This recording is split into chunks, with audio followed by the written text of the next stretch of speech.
Ellah Allfrey, Deputy Editor, GRANTA Magazine. Welcome to the JSO interview. Thank you, John. I could say, to begin with, that you are Zimbabwean by birth. You were educated in the United States of America. You married a man who took you to live in England and have never looked back, correct? That's pretty much it, yes. Let's turn to your professional concerns. Deputy Editor, GRANTA Magazine. Explain those terms. So, I'll start with the magazine. GRANTA Magazine is very old. It was founded in 1869 and started off as the student magazine of Cambridge University and sort of fell into disuse, we could say. And in 1979 it was reinvented by a group of American Rhodes Scholars who then went on to make it the magazine that it is today. And in between that time and now, it's become very much the premier literary magazine, I'd like to say internationally, certainly in England. It's unusual in that it's published as a book. So we publish 4 times a year. It's about 250 pages long. And the magazine specializes in travel writing, narrative non-fiction, that's sort of long-form non-fiction reporting, photography. But the thing that I think we're really excellent at is fiction, and we're called the magazine of new writing. And that's not because we just discover new writers, but we present writing that's new from writers that you already know, and also introducing brand new voices. So what is a commissioning editor? A deputy editor, you're a commissioning, what do you do? So my job is to find those writers, along with my boss, who's the editor of the magazine, to find those writers, to come up with ideas. We publish based on a theme, so each issue would have a theme. Currently our theme is travel, but in the recent past we've also focused on things like medicine, horror, Pakistan, feminism, and then our more special issues based on writing from a specific region. Well, we'll return to that. Yes. We'll return to that in greater detail perhaps. But I'm going to say, perhaps unkindly, we're Kenyan. What's in it for us, and why are you here? Well, it may be surprise and delight you to know that we have a lot of readers all over the world and can track where we're getting responses from, and we know that we have a readership here in Kenya. I'm very keen on Nairobi. It's a fantastic city, but more than that, we have a very strong partnership with Kwani Magazine. We are, GRANTA Books is the publisher of Binyavanga Wainana, but GRANTA Magazine also published How to Write About Africa, which is, to date, the most downloaded article we've ever published. And that, of course, is written by Binyavanga. And so that initial link, plus the various partnerships that we have with Kwani Magazine, made us want to launch one of our issues here in Nairobi. Which issue? So this issue is the best of young British novelists, and it's the 4th list of its kind, and it's something that GRANTA Magazine publishes every 10 years. And just to tell you a little bit about it, writers like Salman Rushdie, Martin Amis and Julian Barnes were featured very early on in their careers, along with Ben Okri, Ucheme Cheta, very on in their careers as GRANTA Best of Young British Novelists, really focusing a spotlight on writers under 40 who the magazine felt were doing the very best work. And so this is the 4th such list, so it's been going for 40 years. And I've travelled here with 2 writers who are here to do a series of 2-day workshops in conjunction with Kwani Magazine and the British Council, introducing these writers who we think are our best to young Kenyan writers. Well, my first query about the explanation is this whole notion of lists, the 10 best, the 20 best.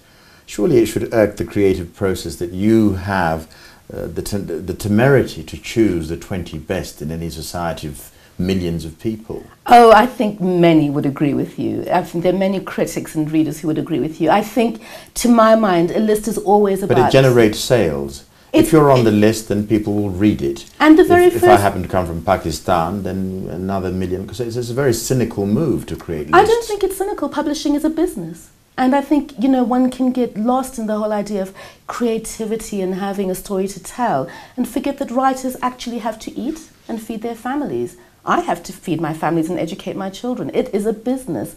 And so the first list actually did start off as purely a marketing exercise. What happened was that the names of the writers who were chosen, 20 years later, they've proved to be international prize winners and household names. And so the list now has a reputation for not only pushing sales of those writers, but actually picking out writers who we now hope in 20 years' time you'll be reading the 20 that we chose. The two go together. I don't think you can separate that search for excellence and creativity from this marketing exercise. And I think it's definitely a mistake to forget that publishing is a business and should be treated as such. So what prepares one to be considered for this list? You have to be British, to be under the age of 40, and to have published at least one work or to have a contract to publish. And if you look at our list of writers, some have 5 books to their name, some have one book that was at the time of the publication of the list forthcoming. So does that mean that Ellah Allfrey, as part of her job description, ends up reading 4,000 novels a year of everybody who's under 40 who's written anything in English? Surely not. We had about 162 submissions and had a very... Right, the word submissions, you have to believe in yourself adequately to put your name forward. Or is your editor putting your name forward? Your publisher or your agent is putting your name forward. Right. But beyond that, we also called in names. And every good publisher and agent ought to. Yes, otherwise I wouldn't go to them, because you're not putting me through... Because we were quite strict. You have to be writing literary fiction. That means that your fiction has to be pitched at a level. We weren't looking, for example, for writers who were writing... you know, sort of crime fiction that's sold in supermarkets. Now, I am a huge fan of genre fiction and read it myself, but we definitely were looking for people who are publishing at the high end of the literary scale. Understood. And publishers submitted the work, and we also called in writers who we wanted to take a look at, and then had a winnowing process in-house where my team on the magazine would each be assigned a selection of writers to read. In the end, though, between us, the team of 7 judges had a familiarity with most of the writers on the list, and then we were just looking at the specific stories they submitted and their whole body of work. Yes, quite. Well, do allow me to remain slightly parochial to the end. We're Kenyan. What's in it for us? I mean, we want to hit this sort of limelight, or the continent as a whole. I'm going to consider you, for the purposes of this conversation, as somebody who's working within British citizenship. And here we are from the African continent. You are going to come across and perhaps discover me one day. You're not concerned about continental writing per se, in the way that in years past we had the African Writers series of Heinemann, which just flat out published novels and discovered the Achebes and the Shoinkas and the Ngugis. Well, perhaps not Shoinka, because I'm sure he refused it in the initial stages. At one point in time, you would have been right. I don't think it's necessarily the case anymore. I know, for example, that my friends and colleagues living in Nairobi are reading work from all over the world with a level of familiarity and ownership that perhaps rivals my own reading from England. And so I think that even though the list is about British writing, there then comes the question of what is a British writer? British writing does not say a white writer. It doesn't say, you know, for example, a male writer, whereas at one point in time, the British writer you would have thought of would have been a white male from a public school. That's not what the list is about anymore. That's not what British writing is anymore. So what is it about? Give us an overview of the list. This is what we wanted to discover. We wanted, you know, very much we were looking at what we felt was excellent. And we had we had 7 judges, so very different opinions, quite vigorous discussion and sometimes arguments about that, which I think makes for a robust list. I think that we interrogated carefully. And our list has more women than ever before. The majority of the writers, 11 out of the 20 are women.